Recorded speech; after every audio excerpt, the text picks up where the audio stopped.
ভাতের চালে আবার কেউ ড্রাগন ফল মাখায় নাকি? আমার জামাই যখন রাগ করে তখন এরকম ইউনিক রেসিপি বানিয়ে দেয়, সে তো একদম খেয়ে ফিদা হয়ে যায়। তখন একদম রাগ ভুলে গলে গলে পড়ে। আগের বার তো যখন আমি এই রেসিপিটা বানিয়ে আমি সোনার নেকলেস আর 1 বড়ি ওজনের কানের দুল পেয়েছিলাম। বাড়িতে যদি ড্রাগন ফল থাকে তাহলে এই রেসিপিটি বানিয়ে আপনিও উপহার পেতে পারেন। কড়াইতে সামান্য সরিষার তেল আর এলাচ দিয়ে ড্রাগন মাখানো ভাতগুলো দিয়ে দিন। দিয়ে তারপরে ভাজতে ভাজতে বলে যান আপনি কোথা থেকে আমার ভিডিওটি দেখেছেন। যদি আপনি এটা আমাকে জানান তাহলে পরবর্তী ভিডিওতে আমি আপনার ঠিকানা মেনশন করে দিব, আপনার পেজের নামটা মেনশন করে দিব। খুব ভালোভাবে এটা বলক করাতে হবে অল্প একটু জল দিয়ে। বলক করাতে করতে এর মধ্যে সামান্য চিনি দিয়ে দিতে হবে স্বাদ মতো।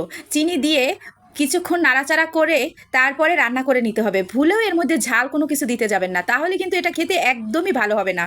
এরকম কিছুক্ষণ রান্না করলে স্টিকি স্টিকি অনেক মজাদার একটি ইয়াম্মি রাইস তৈরি হবে, যেটা একদম জর্দার মতো খেতে হবে।